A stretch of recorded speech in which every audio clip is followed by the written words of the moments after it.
So this is our PPE Initiative. TeenTechSF mission statement is to inspire and empower the next generation of tech innovators and civic entrepreneurs. We're committed to equal access to tech for all teens because diversity fuels innovation, and run by and for teens. All of our events are free. And then since launching, we have connected over 3,000 students in the Bay Area and on 5 continents with STEM resources and opportunities through speakers, panels, STEM workshops, and civic hackathons. During this past year, we haven't been able to offer in-person STEM workshops in community centers around the Bay Area or offer our main 3 events: the STEM Inclusive Forum, Civic Hackathon, and Global Youth Summit in person. That's why we brought these events online and decided to take more steps to serve our community during these vulnerable times. Prior to the pandemic, 4 out of 5 our STEM workshops offerings required some sort of physical material for a hands-on component. That's why our STEM workshop team created dozens of new workshops that would be fit for the online space. Workshop topics include website development, app development, machine learning, 3D printing, computer-aided design, video game design, and more. Our first ever workshop series, the Summer Workshop Series, had over 300 signups and was highly rated by our attendees. So much so that we were the only group of student leaders invited to speak at the BACCC's Teach the Bay conference to 50 plus teachers in training in community colleges around the Bay Area on how to engage and interact with an audience in the online space. Yet in our communities, there's something affecting our livelihoods that's much greater than the digital divide itself.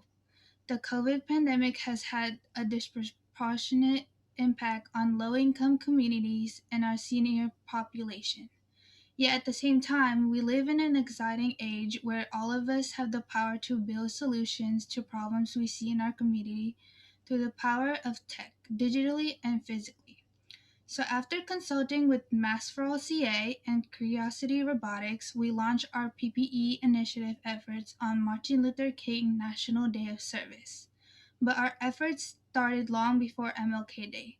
In this workshop, we hope to share with you the steps we took in launching our PPE Initiative and how you can get involved in the maker movement and civic engagement. This is the timeline that we started with. And we started with funding. Before we started to work on our project, we needed to have funding for the project. Generally, there are 3 ways for a nonprofit-run project to be funded: donations and raising funds, such as crowdfunding on Kickstarter or GoFundMe; receiving in-kind donations, which means if you're in need of sewing machines, a sewing machine company could donate some to you for free; or applying for grants and funds. Our main route for this project was applying for grants and funds. For this project, we received funding from the Youth Empowerment Fund and Youth Funding Youth Ideas, which are 2 major funds for youth-led projects in the city. If you're looking for more grants, they're pretty easy to find. With a quick Google search, you can generate a list of funding opportunities for nonprofits and youth-led projects. Emily, I just want to jump in there and say, can you go back up to the Youth Empowerment Fund and Youth Funding Youth Ideas? These are actually paid for by the city. So when you pay taxes to the city, they take a certain percentage out and they put them into these funds. And then anybody can apply for them. So they have usually 1 or 2 grant cycles a year. So if you have an idea, this money is waiting just for youth, and you can apply to a grant and get one. Yeah, thank you. And then, So these are the steps of applying to grants. And then the grant application requirements. So we had like teen tech leaders to help us do certain like the slideshows or presenting to the organization. And we also met with other organizations to do this project. After receiving funding, we met extensively with both Masks for All CA, a nonprofit suing masks, and Curiosity Robotics, a Palo Alto-based robotics team holding this California point record and striving to promote diversity in STEM field and to bring robotics to underserved groups. Curiosity had its own face shield printing operation the previous summer, so we worked with them to understand their process, how to calibrate our 3D printers, and how to adapt and create our own process. Now into the processes we use for 3D printing and sewing. First, I'll talk about how our 3D printing works. So you see here there's the headband part, an elastic, and the dome and the shield. For the headband, notice there's two files here. One allows the printer to run overnight without intervention.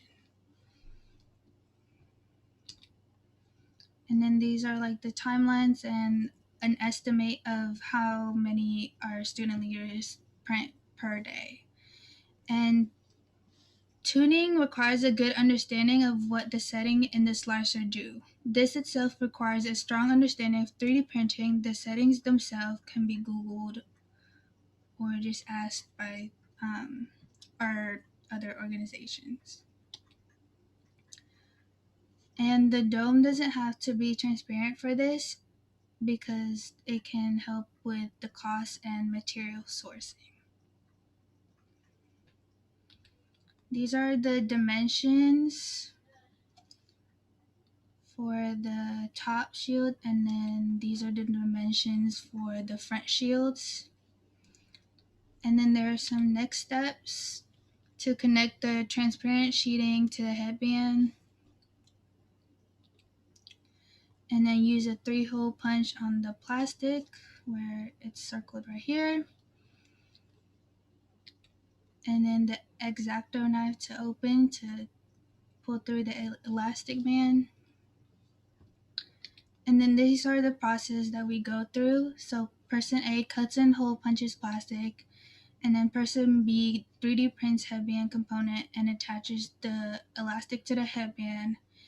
And then eventually, after all that, person C picks it up and delivers them. Next, I'll be talking about the mask making. So some of the photos are originally from Masks for All CA. You can just check them out and see the video tutorial. Current TTSF mask count is 1,212. And Emily, how many masks did you personally make? 210. Yeah. And then these are like the materials that you'll be needing. And it would be easier if there's two different colors so you can know the difference of which one is in the front and which one is the one that's touching your mouth when you use it.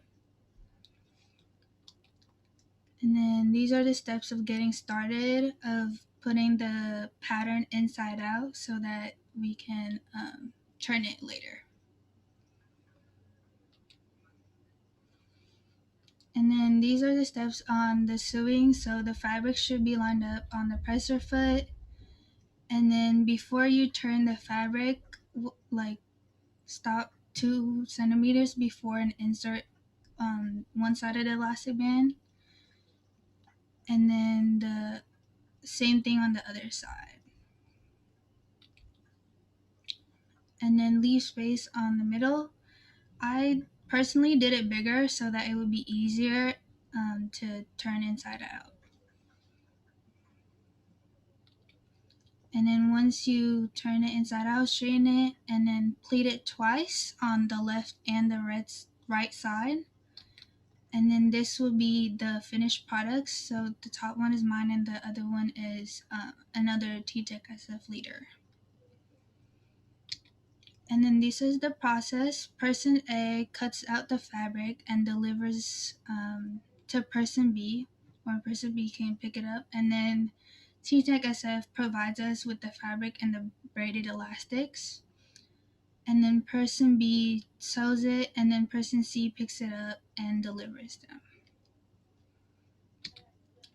If there's one thing I want you to take away from this workshop, it's that we have the ability to build, create tools to not only enhance our digital world. If you've been to our other workshops, you would know that anyone has the power to create their own website or app that has significant impact on millions of people, but also the power to build real, tangible items.